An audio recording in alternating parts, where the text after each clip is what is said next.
Ladies and gentlemen, welcome to episode 38 of the Survival Project. Today, I'm joined by fellow Crohn's and Colitis ambassador, Terri Brannigan. Terri was diagnosed with Crohn's disease at just 15 years old, and she spent her teenage years trying to navigate school, friendships, body image, and severe symptoms that were completely controlling her life. From emergency hospital visits, failed medications, to eventually actually making the life-changing decision to ask for an ostomy herself. And now, 10 years after her surgery, Terry's hiking mountains, she's training for fitness races, high rocks, and she's facilitating ostomy support groups, helping others navigate their own journeys. So let's get into it. Terri, welcome to the Survival Project. Thank you so much for joining me. Of course. Thanks, Emil, for having me. Delighted to be here. I can't wait to hear more into your own story. Do you want to share everything, really, I suppose, with our guests? There's a lot. So I'm Terri. I'm from Bray in County Wicklow. I was diagnosed with Crohn's disease when I was 15. I did start with symptoms of it when I was 14. So I got glandular fever the summer before going into second year, or summer before going into third year. And then in third year, started getting symptoms of Crohn's disease. Obviously didn't know what it was at the time. You have diarrhea, lost a lot of weight very, very quickly. You know yourself at 14, 15 years of age, you don't want to tell anybody what's going on. I don't even think I was telling my parents at the time or my sister, but everybody obviously saw me running to the toilet every 5 minutes. I think at the time, for a young girl who was actively trying to lose weight, people automatically assume that it's another issue, that it's bulimia or anorexia or something like that, unfortunately.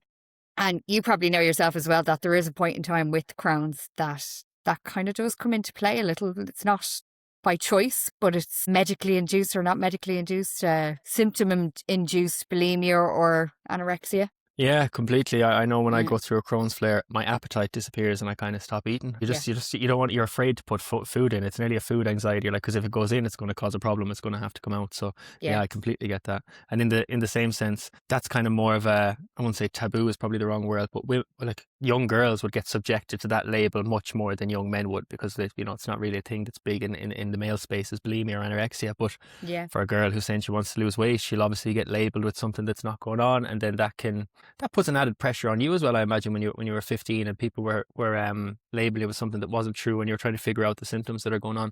Must have been a very, very hard time at that age to be going through what you were going through. It was tough. Now, I don't think I realised a lot of it. I don't think I realised a lot of people's perceptions until years later. Like at the time, initially, I was obviously just focused on myself and the fact that having to run to the toilet every 5 minutes, the embarrassment of that, like not being able to control yourself in that manner at that age, at any age, is mortifying. But at 15 years of age, trying to go to school, trying to study for your junior cert, trying to have friendships, anything, like it's horrific at that age.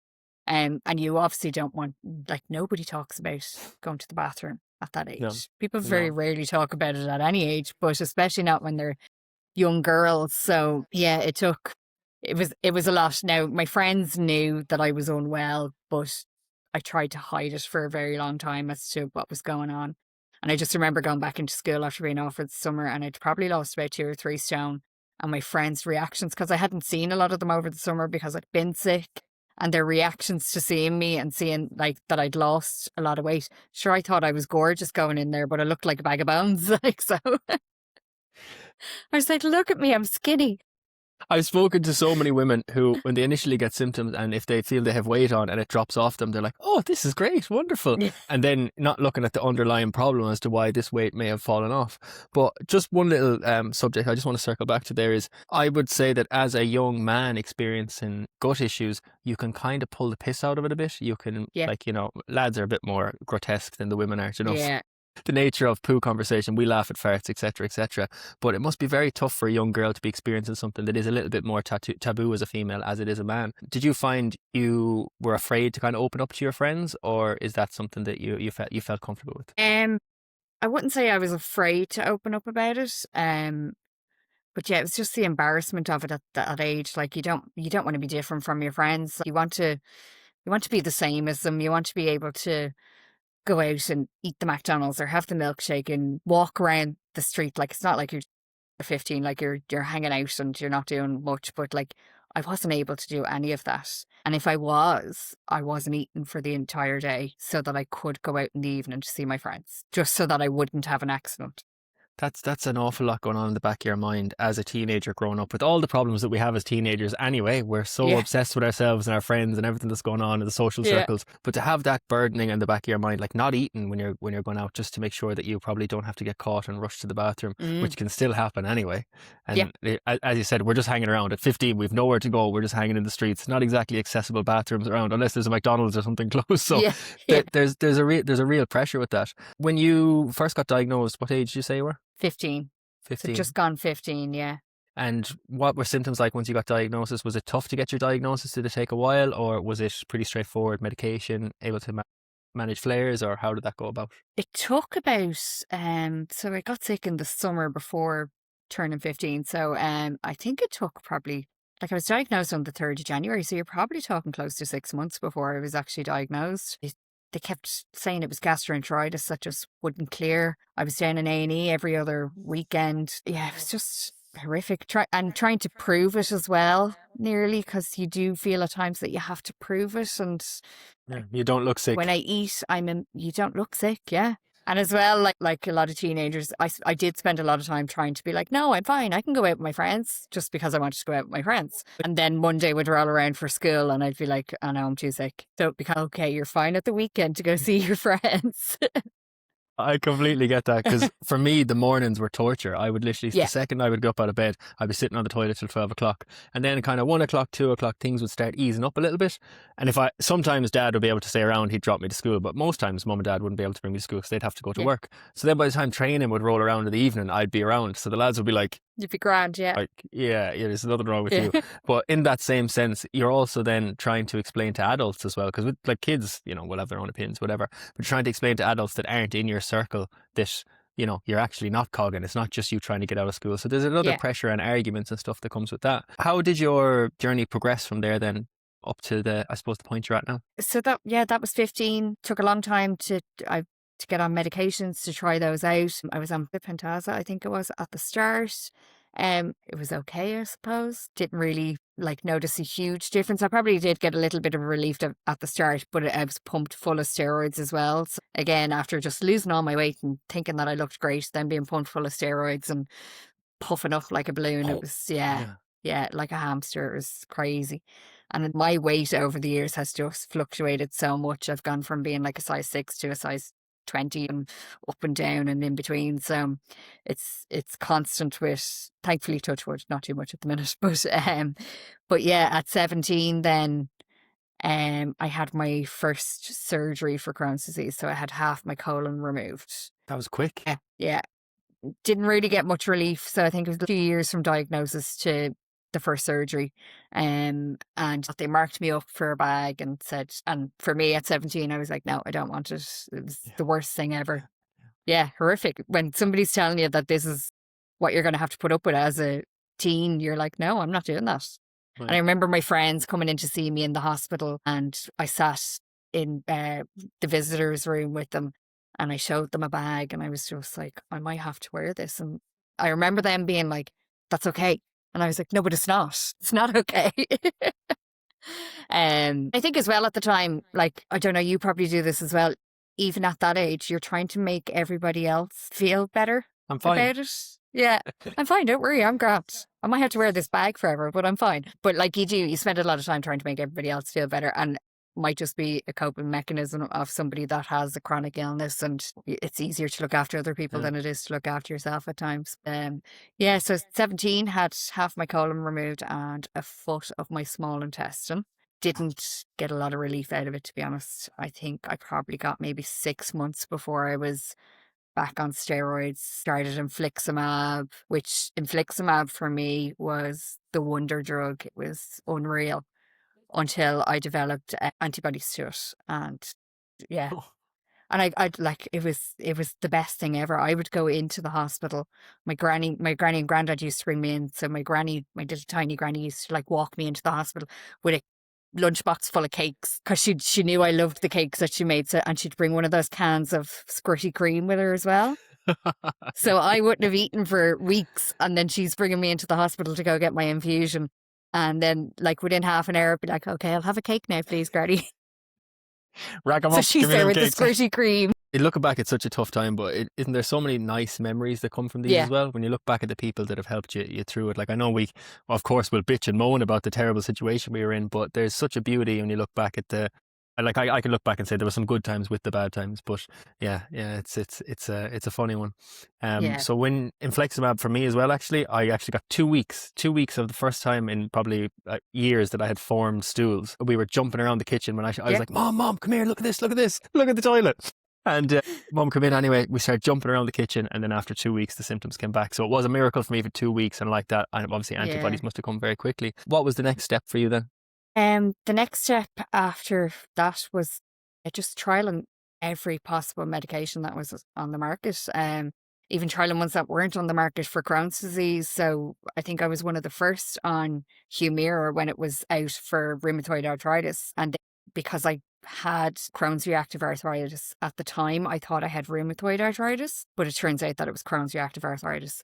So they were like, well, look, we'll try this for your arthritis, but it'll probably help out with your Crohn's as well. And it did for a long time as well. But I never got to like 100% on any medication that I was ever on. Probably the closest was infliximab before I had to come off it, and then Humira. And then symptoms just kept coming back. I was constantly going on steroids, trying everything else just to kind of get some semblance of a life. Finished school, did my leaving cert, barely. I think I got out of hospital 2 days before the leaving cert. Yeah, that I don't even remember. Well, so long ago now anyway, but I don't like at the time, it was all a blur. I was lucky, I think, to even be there. But before doing my leaving cert, I'd already had my college place anyway. So I was happy enough with that because I was doing a PLC course in fashion design, happy enough to not really need to be relying on the points. Finished school, went to college, in and out of college, always sick. At that point, you're out drinking as well. So burning the candle at both Yeah. ends, drinking and smoking. Terrible. The two worst things you can do. Trying to just have a normal life, doing what everyone else is doing, and Yeah. which is normal. And you're just trying to have a bit of fun. You're just trying to have a laugh and not be burdened by being like, oh God, I'm poisoning myself here. I should be able to poison myself the same way everyone else is. Yeah. Why not? Yeah. And from there, then, did you get to finish your PLC course? I did. So what was a 3-year course, I did it in 4. So happy enough to finish it anyway. I, as I said, did it in fashion design. I don't think I've done anything with that since.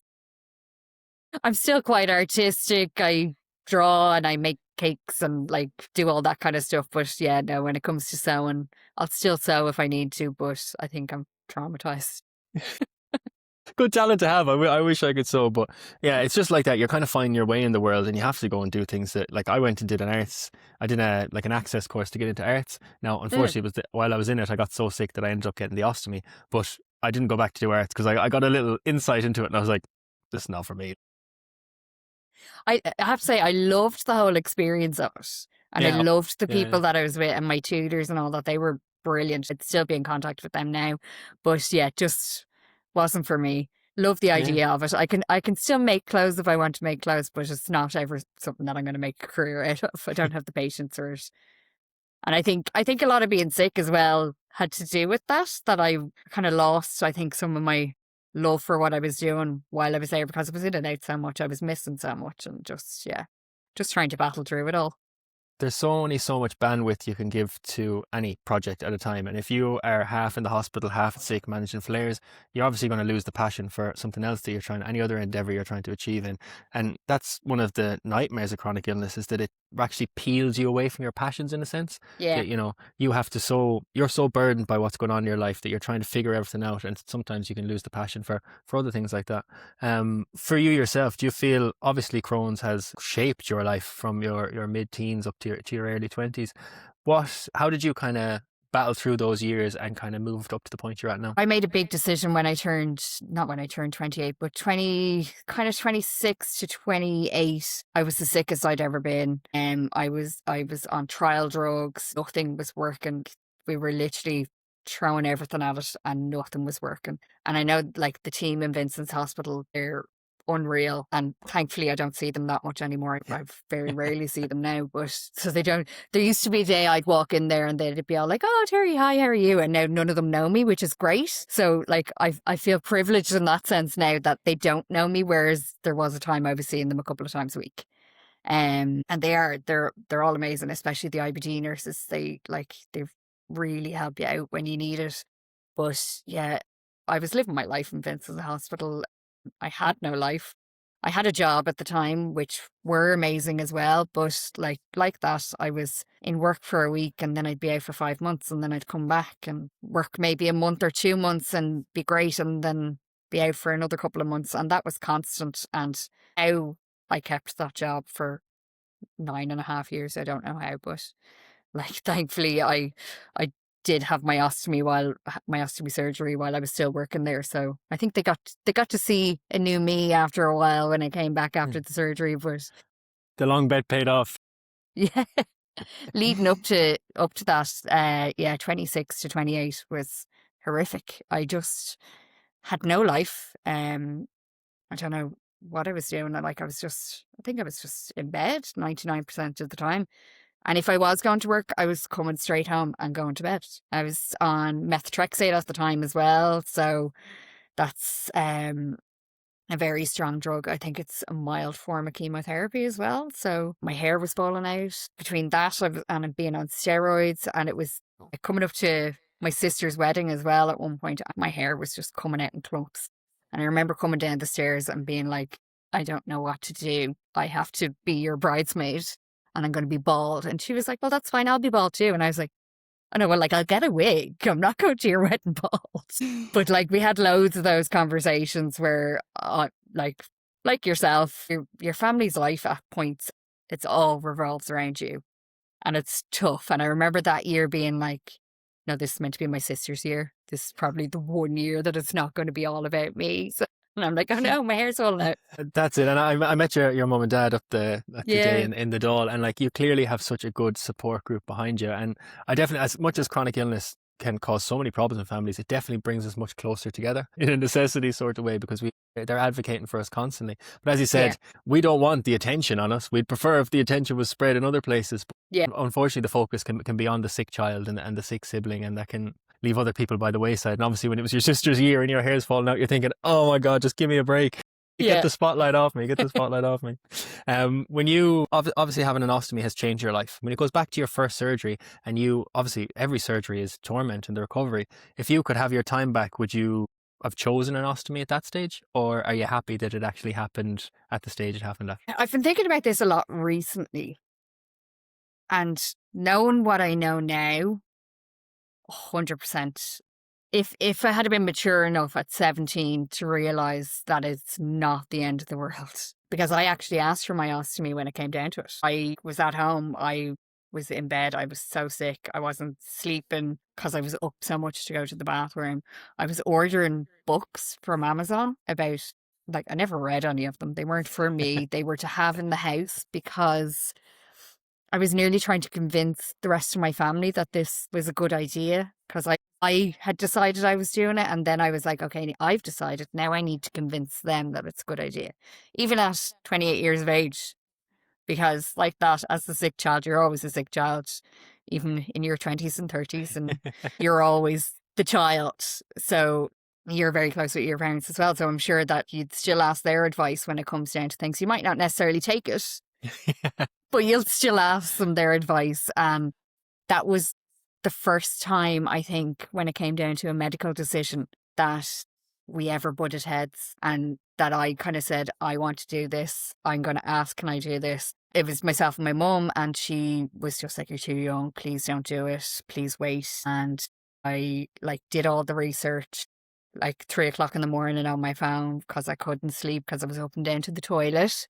And I was just like, this is no way to live. I will be dead within the year if I keep going like this. So we went into the hospital one day, and I would have normally gone in by myself at this point because I was 28. I could drive if I can bring myself to the hospital. But I made my mum come with me that day because I knew I was going to ask to talk to the surgeon. So I said it. She was sat there. She was shocked that I was even asking it. And the surgeon came in to talk to me. I will say that my medical team were a bit surprised as well. But I was like, I just can't do this anymore. Like, I've no life. And they were like, oh, please just wait. We'll find something else. We'll find another drug. We'll see if it can help. And I was like, no, I've had enough. Just let me talk to the surgeon. So he came in. He was brilliant. And he basically shut my mum down straight away. And he was like, she's an adult. Let her speak. And he just asked me to explain it to him and what I thought the surgery would entail and the recovery and all that. And then he just went, yeah, no problem. And I said, so what are we talking, like months, weeks? And he was like, you free next week? And I was like, what? Whoa. No, I don't know. And he was just like, now it might not be next week, it might be the week after. And I was like, oh, okay. And he goes, I'll get my secretary to call you. So we went.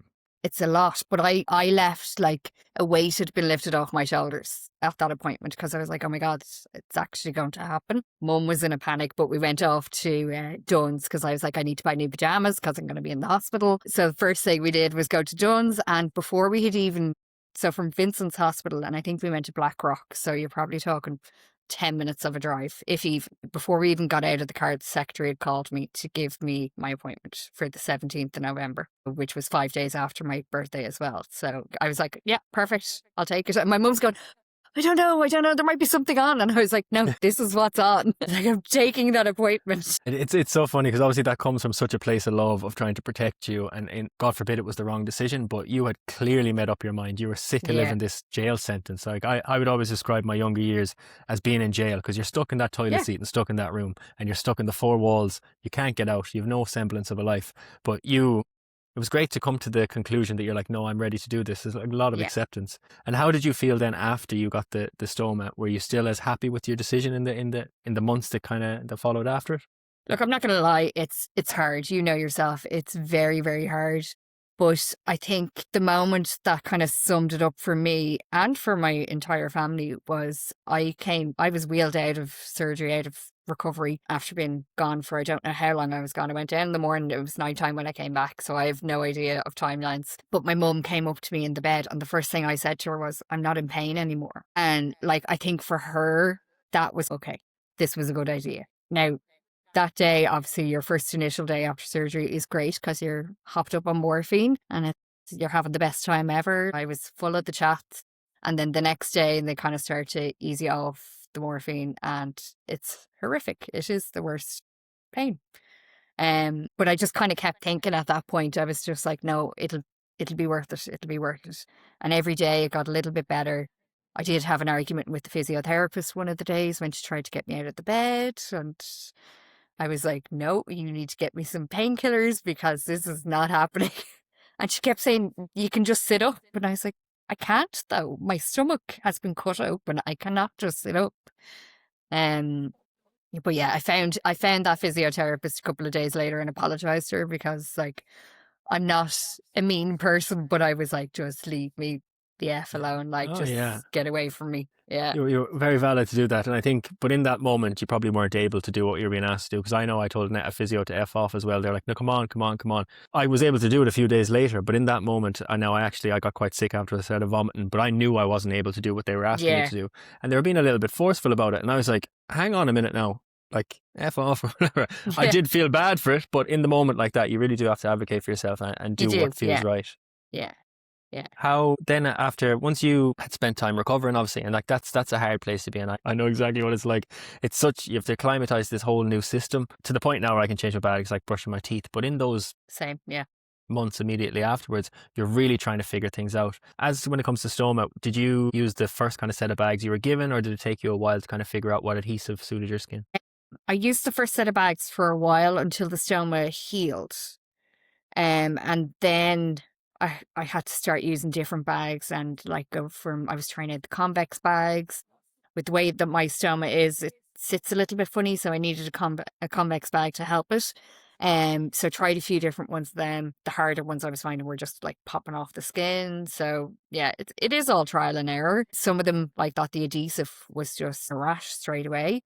And the ones that I loved initially at the time, straight after surgery, were the salts bags. because they felt the nicest. Now, Yeah, they're very thankfully, comfortable. yeah, they're so nice. And now they have all the new colours as well. So I got very excited when I got a box of black bags. I was like, this is amazing. I love the black bags. I'm like, this is Yeah. my aesthetic. Yeah. Yeah.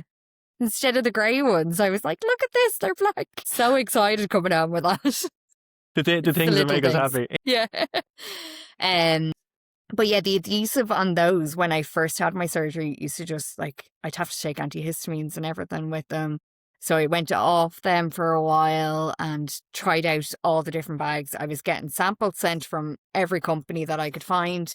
And I was just trying them all out. And I think I stuck with salts for a long time until somebody kind of said to me, would you not try the Sensora Mio ones now? So I probably about maybe 3 or 4 years ago tried them out, tried the convex, or they've brought out convex in it with a different adhesive as well. So tried them out, absolutely fell in love with them. So I haven't really like looked back since until recently. I saw my stoma nurse there in December, I think it was. I hadn't seen her in a very long time. So I gave myself a little slap on the wrist over that because I was telling other people, because I'm a facilitator for a stoma support group, and I was telling people that they should be seeing their stoma support nurse all the time. And I hadn't seen mine in a long time. Yeah. I was like, I will book mine. So no, I went and I saw her and she measured me up and made sure that everything was fitting right. And I got some support belts off her and the likes of that because I'm in the gym a lot now. So, which is something that I never would have thought I would do. Not something that I ever thought I would enjoy. Getting the bag has genuinely changed my life. I'm doing things now that I never even would have thought of 10 years ago, 11 years ago, maybe. That's it. And, you know, I know myself, I thought the bag would be the end of my life. I thought, oh my God, my life is going to be over. And that life was over 100%, but it's a new life that begins. Yeah. And as you said, you go and do things that you never imagined you would do previously. And I know for me, the penny dropped the first time I got in a bus and didn't have to worry that I was going to be on this bus for an hour without using a toilet, because there's no toilet in the bus. And when I rang my mum to be like, I didn't freak out in a bus, she was like, oh my God, you're actually going to get normal life from this. So yeah, it's a fantastic thing to share with people. I just want to dive into your fitness journey a bit, because you've gone and done Tryka and different things. And how are you finding training with the ostomy? I'm not gonna lie, I tend to forget about it quite a lot. Don't know whether that's a good or a bad thing. I think I'm just so used to it. The only time I actually think about it is when I need to empty it, or if the skin's a bit irritated. But genuinely, I forget about it a lot. Probably like to my detriment at times. Like as I said, I've only recently started wearing a support belt when I'm lifting weights. Probably should have been doing that for years. But again, the little bit of stubbornness as well of being, no, I'm fine. I can do what everybody else does. I can't. I know that. Like running, absolutely hate running. Oh, really? Yeah, hate it. But I obviously have to do it now because I've in my head gone all stubborn and decided I need to do all the Tryka races. And eventually I'll do a high rock. So like that for me, doing Tryka was my own personal challenge for my 10-year anniversary. Thinking I'd do one and that would be it. I've done 2 now. I've got my next one on the 11th of April and I've signed up for a solo one in July. So let's go. I did it. I signed up for it because my partner that I would normally do the doubles with, she's having a baby in July. How dare she? You might be ready to do it. And she was like, no, probably not, Terri. But so I said, instead of trying to put pressure on somebody else to come and join me, I said I'd try a solo and see how I get on. Isn't a little bit terrified, but I don't blame me. Yeah, whatever. Doubles, it's nice to have someone to do these things. Says a fellow who hasn't done a high rocks. I'm planning on hopefully doing one, but then when you have to go solo, you're like, oh, it's all on me now. Yeah. I just want to circle back to as well. You know, you said you were so sick and you were stuck in your room, and now you have this new life where you're going off and you're training, doing a Tryka solo. Like, isn't it just testament to how much life changes when we can actually get the bag? It's this foot out the door to start your new life. If you could give anyone, a female who's sitting at home and is so worried about the thought of having a stoma bag, what advice would you give her? Yeah, like one thing I've said to people before is I'm not ever going to lie to somebody and tell them that it's the easiest thing in the world to do. It's not. It's one of the hardest things that you will ever do, but it isn't the end of the world. And you, as you just said a couple of minutes ago, it changes your world. Like I went from being someone who was stuck at home constantly to now one of my favorite things to do is go hiking. So one of the first things I did after my surgery was I wrote a list of all the hikes that I wanted to do. Now, I haven't done them all, but one of the first ones is Bray Head. So I live in Bray. So Bray Head takes you 25, 30 minutes to get to the top of it. And it was something that my family would do regularly. My dad and my sister would have ran up it. And that was just on my list to walk up it because I hadn't done it since I was a child. And I think we did that. Myself and dad went up that maybe 6 months after my surgery. And it took, I'd say, an hour, if not more, to get to the top, and then another hour to come back down. And I slept for maybe 4 or 5 hours afterwards. I was so tired, but that was a huge deal for me to do that. So then I was like, okay, that one's done. So now let's add another hike to the list, and just kind of kept going from there. And then lifting weights, I was doing Muay Thai for a while. So kickboxing, Thai kickboxing, absolutely loved that. Brilliant. And again, probably to my detriment, wasn't really even thinking about it, going in and wearing a belly pad, getting kicked in the belly and being like, yeah, this is great. And not thinking about it. And the thing that I seem to have found trainers as well that I'll say, look, I have Crohn's, I have this, and they're going, yeah, okay, what can't you do? And I'm like, I don't know. And it's like, look, if something hurts, I'll tell you, but I'm not going to not try things. And I know that that's probably, again, a silly mindset to have at times, because I will likely try everything just to give it a go.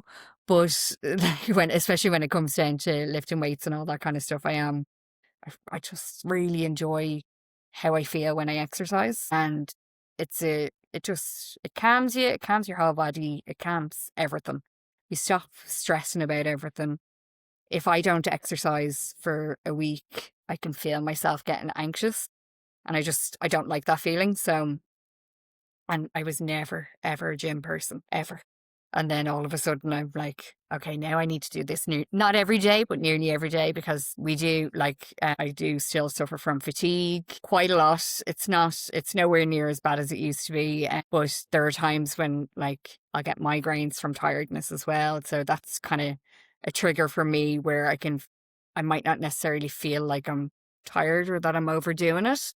But then I'll start getting a pain up the back of my neck and a migraine will come on, and I'll be kind of like, okay, so I do need to slow down. I'm doing a bit too much. And yeah, just need to listen to myself, and at times listen to the people around me that are saying, maybe you shouldn't be training 2 days a week. Or not 2 days a week, 2 times a day, every day for the week. Because leading up to my first Tryka, I was in the gym in the morning, I was running in the evening.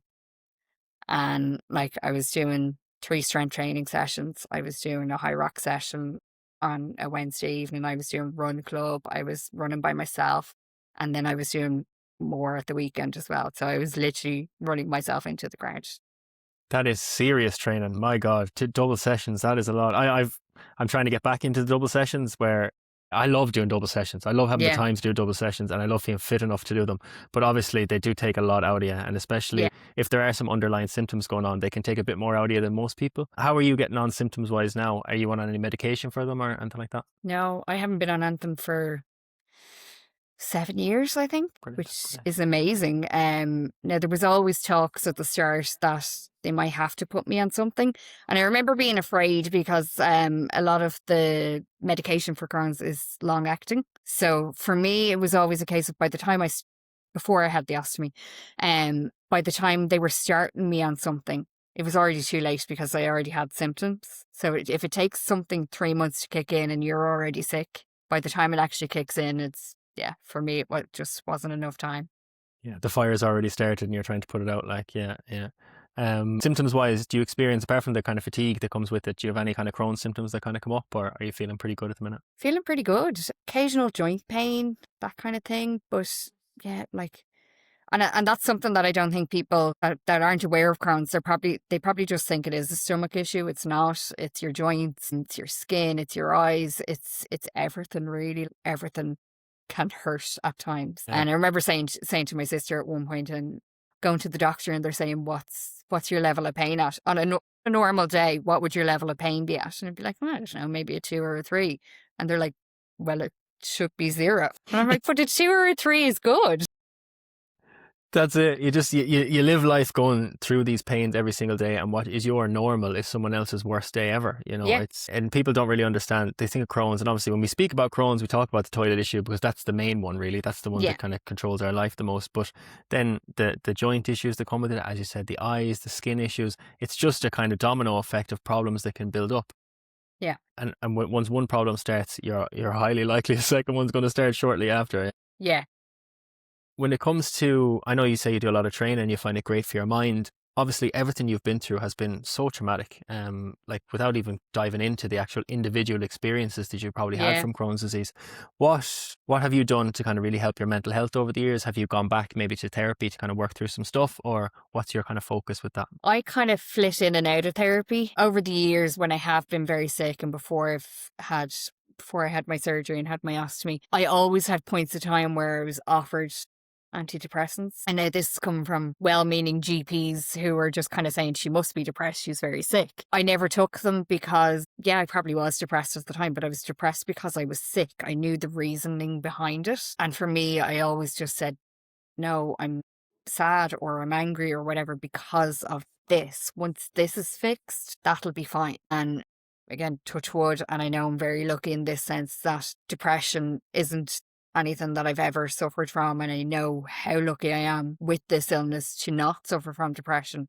I've definitely had down days, and as I said, kind of flit in and out of therapy over the years. And when I need to, if there's something that I feel I need to discuss, I think therapy is amazing. I think everybody should do it at some point in their lives. And yeah, it's so good to go to somebody that doesn't know you, doesn't know your family, doesn't know your history, and just vent. As great as it is to be able to do that with friends and family, you have to, yeah, you're saving people's feelings at times. You're saving your own feelings. You can't be as honest as you might be. And like, I think I've heard other people say that as well on episodes of your podcast, that you do have to kind of watch what you say when you're talking to friends and family. And like, rightly or wrongly so, but you're better off going to talk to a therapist at times when you need to. My mum's a massage therapist, like, and she does Reiki and all that kind of stuff. So I grew up with all that stuff, and we tried out a lot of acupuncture and stuff like that when I was just newly diagnosed. We went and we saw a guy who was a medical doctor but also studied Chinese medicine as well, so he was able to kind of do it from both sides. He could understand the connection between both, and was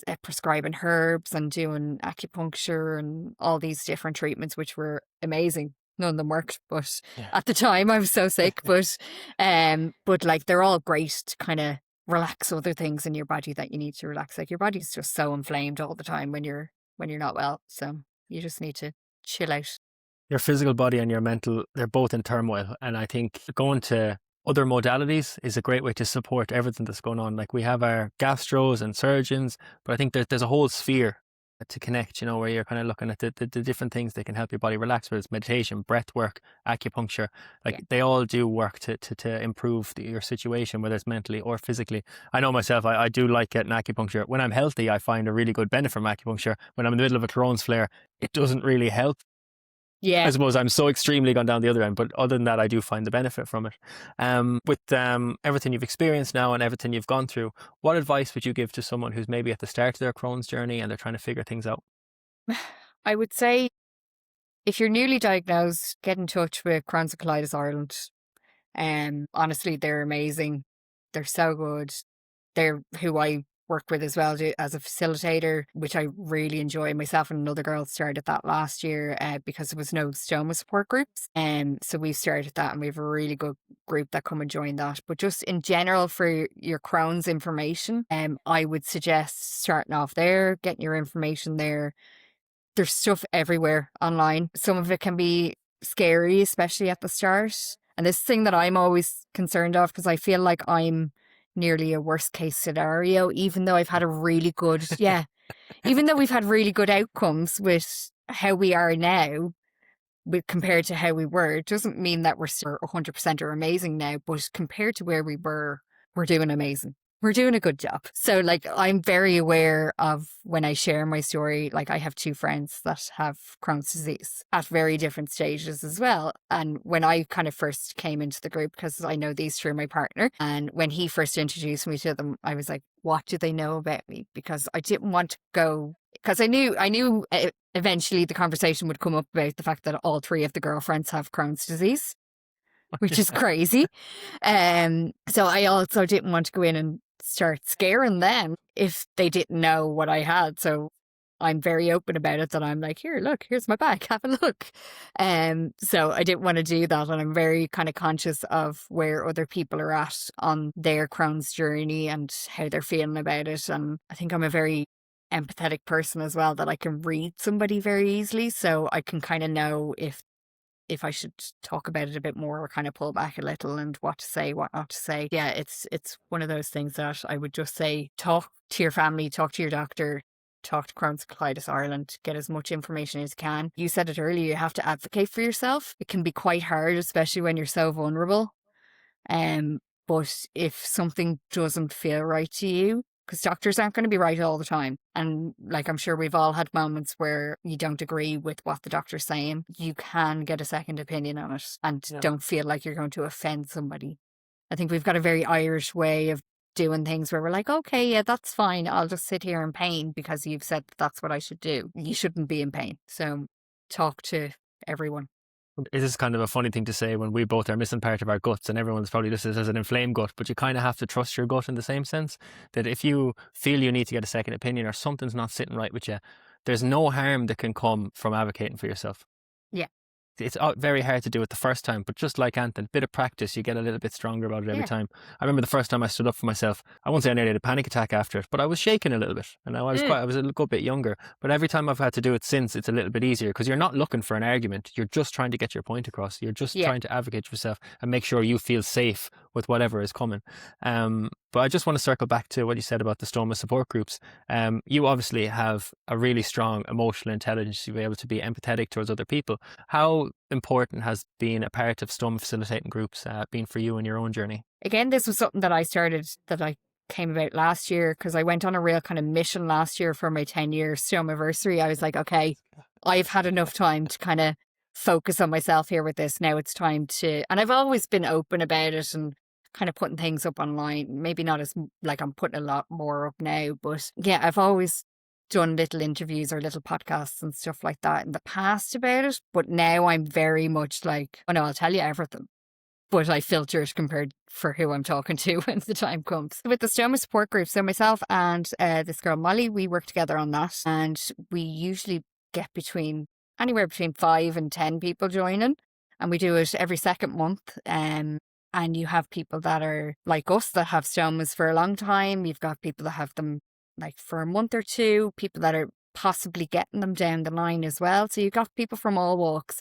and we've had maybe 4 or 5 meetings now, and each one has been completely different. We usually end up finishing them laughing, having great fun, talking about what the noises that come out of your bag, all that kind of thing. And hints and tips that come out of that group as well are just unreal. But it's great even for us as facilitators to meet people, because we're learning new things all the time. Like, we're not in any way involved with the medical people at all, the doctors or anything like that. So it is like a peer-to-peer group. So it's just be there to talk to people. Sometimes it's quite sad. Sometimes you've got people on that are having quite a tough time, and that can be tough.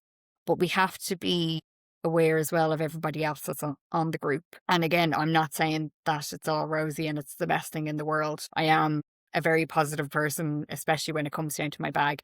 That doesn't mean that I haven't had days where I was nearly going to say where I thought it was the worst thing in the world. I've never thought it was the worst thing in the world. I'm lucky in that sense. But I know people that have thought it was the worst thing in the world. Like, my uncle, for instance, had colon cancer and had a bag. And I remember when I first saw him after that, he lives in the UK. And when I first saw him after he had a surgery, I was like, isn't this amazing? And he was like, no, it's not. And I was like, what do you mean? He had to explain it to me. And for me, I just couldn't think of how, in my head, he had been as sick as I had been before having the surgery. Whereas he'd gone from being normal, found out he had colon cancer, had to have his colon removed and get a bag. Thankfully, touch wood, it's been reversed for him since, and he's doing great. But for him, he'd gone from being totally normal to having a bag, whereas I'd gone from 20 years of being going to the toilet 60 times a day towards the end of it to having a bag and it being the best thing ever, being able to leave the house. So I've had to adjust my mindset as well on how I think about it, and that no, it's not the best thing in the world for some people. That Yeah. doesn't mean that they won't get used to it and life will get easier for them. But yeah, I just have to adjust my perspective at times with it. Completely, because I would have the same perspective of you, and not that you don't realize that people get bags for colorectal cancer, but you would think from your own mindset and your own perspective, you're like, oh, this changed my life and it's great. But for someone who didn't have the same route to get there, Yeah. it's a complete change of circumstance, complete change of perspective. So having the understanding and the wariness of how to approach different conversations, different people is definitely a superpower to have, and have the knowledge of that now, because we can't all paint everything with the same brush, unfortunately, because everyone's experiencing it so differently. Yeah, no, that's Well, I don't know about you, it. but I found that my personality even changed after getting it, because it spent years being the sick one. Yeah, completely. For me, when I actually got it, I was going through a bit of a dark phase in my life, is the best way I describe it. I was smoking, drinking, fighting, you name it. I went down a bad path, but that was how I kind of was coping with everything that was going on in my life.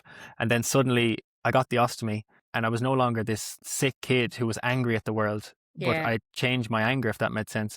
I was like, oh, now I'm angry because I have an ostomy, but I'm like, actually, the ostomy is making my life better. What am I really angry about? Yeah. I went through this kind of stage for a couple of years after it, where I kept identifying with the person I thought I was rather than the person I now was allowed to become. So I definitely did a lot of therapy work to kind of shift that mindset, because it took me a while to change who I was. Now that the doors had been opened and I could get on the bus for the hour without worrying about it, I didn't have to have the same teenage angst that I had before.